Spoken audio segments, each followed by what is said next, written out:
November 9, 1989, East Berlin. The International Press Center on Mohrenstrasse. The room is packed with journalists. Television cameras from around the world are rolling. A 61-year-old man in a gray suit takes the podium. His name is Günter Schabowski. He is the spokesman for the Politburo of the Socialist Unity Party of Germany. He has been a communist his entire adult life. He is holding a piece of paper. He has barely looked at it. Schabowski begins to read. He reads about new travel regulations. The words are dense and bureaucratic. The journalists are not paying close attention. Then he reaches a sentence. Private trips abroad can be applied for without prerequisites. A reporter from the Italian news agency ANSA raises his hand. His name is Riccardo Ehrman. He asks a simple question. When does this come into force? Schabowski hesitates. He looks at the paper. He shuffles the pages. He mutters something. He adjusts his glasses. Then he looks up and says, according to my information, immediately, without delay. The room goes silent. Then chaos. The words travel at the speed of light through radio, through television, through telephone wires. Within an hour, thousands of East Berliners are streaming toward the checkpoints. The Berlin Wall, the most fortified border in the world, is about to become obsolete. And it happened because one man was handed a document he did not fully understand. This is the story of how a bureaucratic error opened the Iron Curtain. To understand how a single misread note could bring down a wall, we have to go back 28 years, to the night of August 12, 1961. East German soldiers string barbed wire across the streets of Berlin. By morning, the city is cut in half. A wall of concrete and steel will follow. It will grow to 155 kilometers long. It will be guarded by 14,000 border troops. It will be equipped with watchtowers, tripwires, attack dogs, and shoot-to-kill orders. For nearly 3 decades, it is the physical manifestation of the Cold War. The Iron Curtain made real. The wall is built to stop a hemorrhage. Since the end of the Second World War, East Germany has been losing its people. 3.5 million citizens flee to the West between 1949 and 1961. Most are young. Most are skilled. The state cannot survive without them. So the state builds a prison. It calls it the Anti-Fascist Protection Rampart. The people call it something else. By the autumn of 1989, the German Democratic Republic is dying. Not from invasion. Not from economic collapse alone. It is dying because its people have stopped believing. The Soviet Union under Mikhail Gorbachev is reforming. Glasnost, perestroika. But the East German leadership refuses to change. Erich Honecker, the general secretary, is 76 years old.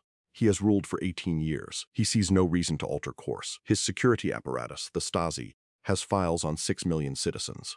Nearly a third of the population. The surveillance is total, but so is the exhaustion. Then comes the spark. In May 1989, Hungary begins dismantling its border fence with Austria. By September, Hungary opens the border completely. The news spreads. East Germans on vacation in Hungary do not come back. They walk across. They drive across. 13,000 in a single weekend. The first crack in the Iron Curtain is not in Berlin. It is on the Hungarian plain. The exodus accelerates. East Germans pack their Trabants and Wartburgs and drive to the West German embassies in Prague and Warsaw. They camp in the gardens. They refuse to leave without exit visas. The embassy in Prague is overwhelmed. Up to 4,000 people crowd into a compound built for a few hundred. The West German foreign minister, Hans-Dietrich Genscher, negotiates. At the end of September, he appears on a balcony in Prague. He announces that all those in the embassy will be allowed to travel to the West. The crowd erupts. The sound is heard across the block. By October, East Germany itself is on fire, not with bombs, with candlelight. Monday demonstrations sweep the cities. In Leipzig, 5,000 gather on October 2nd. A week later, 20,000. A week after that, 70,000. On October 16th, 120,000 march through the streets. They chant Wir sind das Volk. We are the people. The police have truncheons. The army has rifles. But the sheer number of bodies makes violence impossible. The state cannot arrest 100,000 of its own citizens. Erich Honecker is forced to resign on October 18th. He is replaced by Egon Krenz, a 51-year-old Politburo member.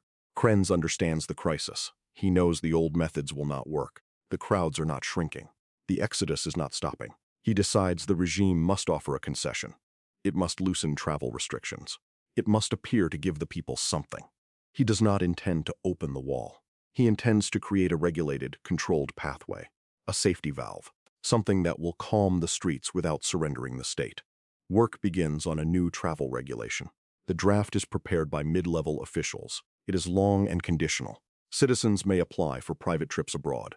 Applications will still be required. Permits will still be required. The applicant must prove a valid reason. The state retains the right to deny. The regulation is designed to look like liberalization while keeping all real power in the hands of the regime. The draft circulates through the bureaucracy. On the morning of November 9th, the Politburo meets. The travel regulation is on the agenda. The discussion is rushed. The agenda is crowded. The members are tired. They approve the regulation. They decide it will be announced the next day, November 10th. It will be published in the newspapers. It will take effect after an orderly transition period. It will be communicated to the border guards so they have time to prepare. That is the plan. But plans do not survive contact with the real world. The meeting ends. The leadership decides that Günter Schabowski will announce the new regulation at his press conference that evening. Krenz, or someone acting on his behalf, passes Schabowski the text. The handover is rushed. No one briefs him.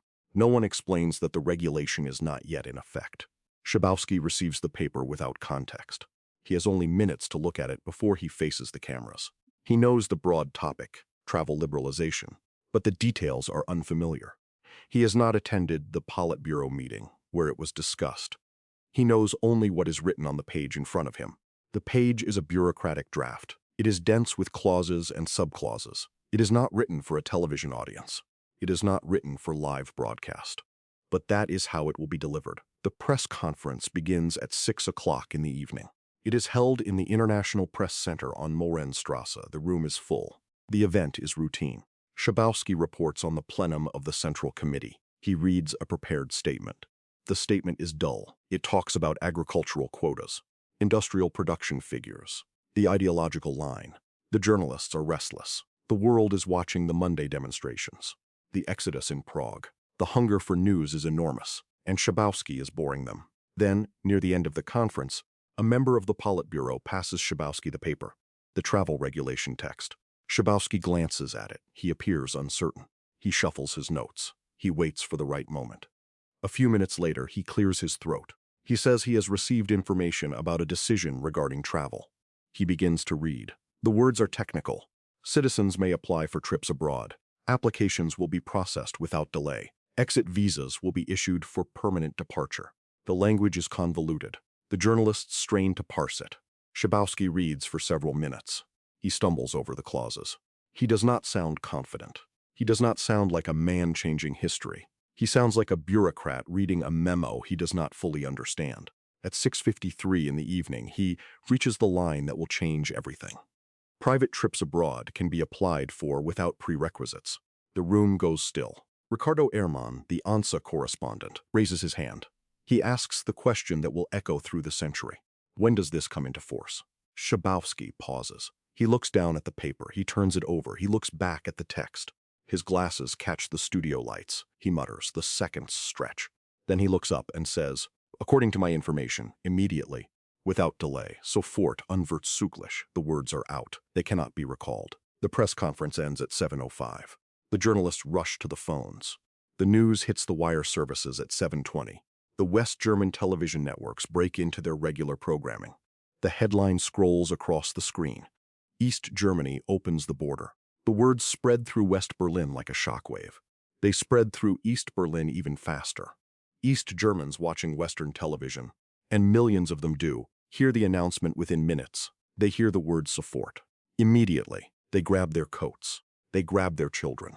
They begin walking toward the wall. The border guards know nothing. They have received no orders. Their telephones are silent. Their radios are silent. They are watching the same television broadcasts as everyone else. They see the crowds gathering. They do not know what to do. At the Bornholmer Strasse checkpoint, the crowd arrives first. By 7:30 in the evening, people are gathering at the barriers. The checkpoint commander, Harald Jäger, a 47-year-old lieutenant colonel, has approximately 40 border guards under his command.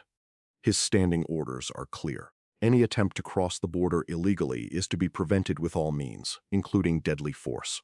For 28 years, that is exactly what East German border guards have done. At least 140 people have been killed trying to cross the wall. Harald Jäger has served faithfully for 25 years. He has never opened the gate. But tonight, the crowd is not a few desperate individuals. It swells to several thousand. They are not scaling the wall. They are not cutting the wire. They are simply standing there. They are holding their identification papers above their heads. They are shouting, "Open the gate, open the gate."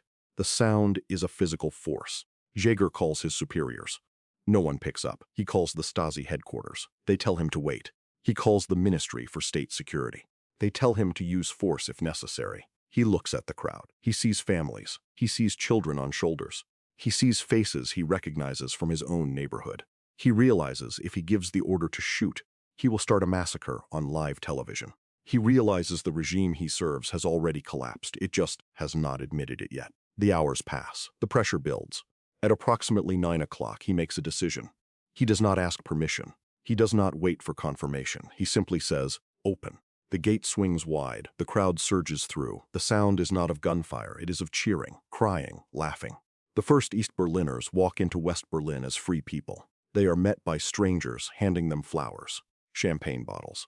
The television cameras capture every second. The images beam across the planet. The Berlin Wall has fallen. And it fell because one man was handed a piece of paper he did not understand. But why did Schabowski say it? To understand his state of mind, we have to go back to the morning of November 9th. Schabowski is not a dissident. He is not a reformer. He is a loyal communist. He joined the Socialist Unity Party in 1947 at the age of 19. He rose through the ranks as a journalist and editor for the party newspaper Neues Deutschland. He became the editor-in-chief in 1979. He was the voice of the regime. He wrote the editorials defending the Berlin Wall. He wrote the editorials attacking Western imperialism. He was rewarded with a seat on the Politburo. He was the face the party showed to the international media. He was good at his job. He was a believer. But by November 1989, even Schabowski can feel the ground shifting. He has seen the demonstrations in Leipzig. He has seen the crowds in Prague. He knows the Soviet Union will not send tanks to rescue them this time. Brezhnev is dead. The doctrine is dead. The party is alone. Schabowski knows the travel regulation is meant to be a safety valve. He wants to present it, wants to sound authoritative. But he receives the text without context. He reads it live. When Ehrman asks the question, Schabowski does not know the correct answer. So he invents one. He does not intend to open the wall. He intends to fill a gap in his knowledge with a confident sound. In that moment, he is a party spokesman doing what party spokesmen do. He is projecting certainty where there is none. He is telling the world what he thinks his superiors want him to say. He is wrong. The note he held was a brief bureaucratic text, a few paragraphs of dense party language. It did not contain the word sofort. It did not contain the word unverzüglich. It contained no implementation date at all. Schabowski read the text. He saw that the regulation allowed travel without prerequisites. He assumed that meant now. He guessed. And his guess reached 20 million East Germans within the hour. At the Bornholmer Strasse checkpoint, the mood shifts minute by minute. By 9 o'clock, the crowd is 10,000 strong. The guards are no longer trying to control the checkpoint. They are standing aside. Some are crying. Some are taking photographs with the citizens. Harald Jäger later says he felt a weight lift. He says he knew in that moment his career was over. His party was over. His country was over. He says he felt only relief. The other checkpoints follow. Invalidenstrasse opens around 10:30. By midnight, crowds are crossing at Checkpoint Charlie as well. By morning, the entire Berlin Wall is porous. East Berliners are climbing on top of it. They are chipping away at it with hammers and chisels. They are dancing on it. The wall that killed at least 140 people is now a dance floor. The political machinery scrambles to catch up. Egon Krenz is informed of the chaos at 9 o'clock. He calls an emergency meeting. He wants to know who gave Schabowski authorization to say those words. He discovers the answer is himself. He had set the announcement in motion without instructions. He is the architect of his own disaster.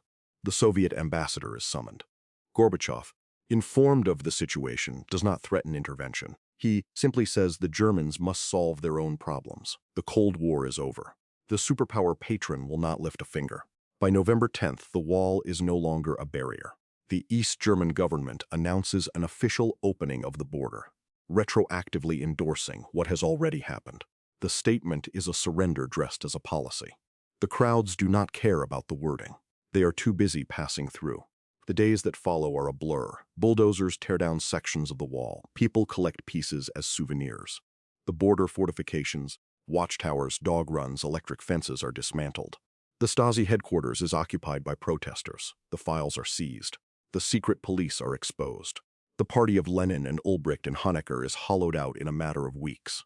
In March 1990, free elections are held in East Germany. The Christian Democrats win. The path to reunification is set. On October 3, 1990, East Germany ceases to exist. Germany is one nation once more. Schabowski watches all of this from a strange vantage point. He is both a central character and a footnote. He gave the press conference. He spoke the words. But history quickly moves past him. He is not a hero. He is not a villain. He is a mechanism. A piece of human machinery that malfunctioned in the right direction. He remains in the party after the wall falls. He is expelled from the successor party in 1990. He briefly joins a marginal leftist group. He works as a journalist again. He writes a memoir. He gives interviews. The same questions are asked again and again. Did you know what you were doing? Did you intend to open the wall? Did you realize the power of your words? He answers the same way each time. I was handed a piece of paper. I read it. I answered a question. That is all. But that is never all. The rest of Schabowski's life is quiet. He lives in a modest apartment in Berlin. His health declines. His eyesight fades. He is occasionally recognized on the street.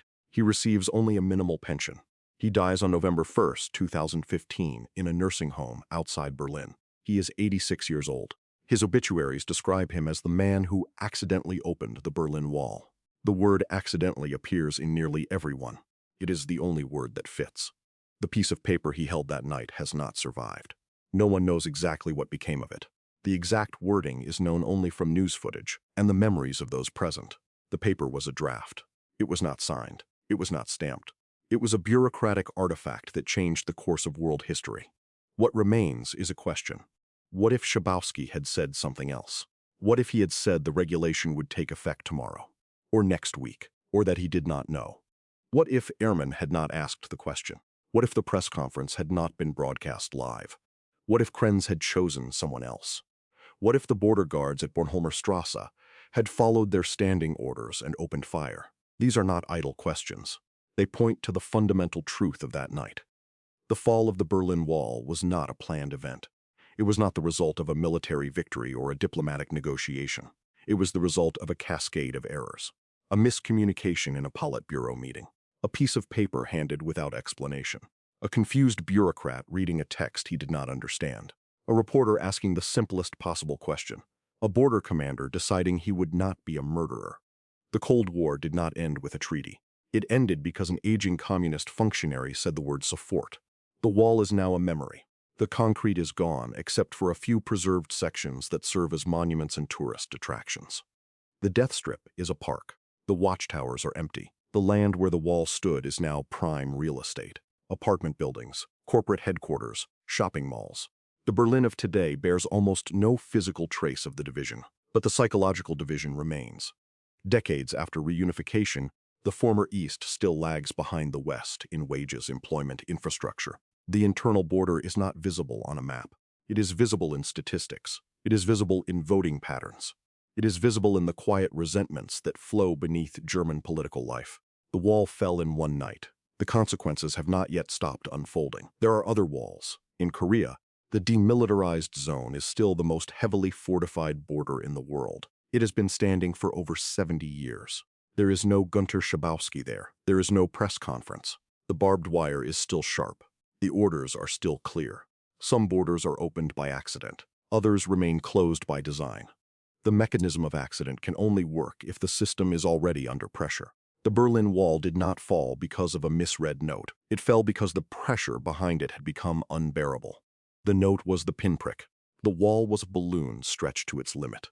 The events of November 9th are a study in contingency, in the role of the individual in history, in the way that vast impersonal forces can be unleashed by a single human voice. Schabowski never claimed to understand history. He said once, in an interview near the end of his life, I was a small wheel in a big machine. The machine broke. The wheel kept spinning for a while. Then it stopped. He was more than a small wheel. He was the place where the machine fractured. He was the fault line. He was the moment. The border checkpoint at Bornholmer Strasse is now a memorial. There is a cherry tree planted at the spot where the gate opened. There is a small museum in the former guardhouse. The exhibits include the telephone Harald Jäger used that night. It is disconnected.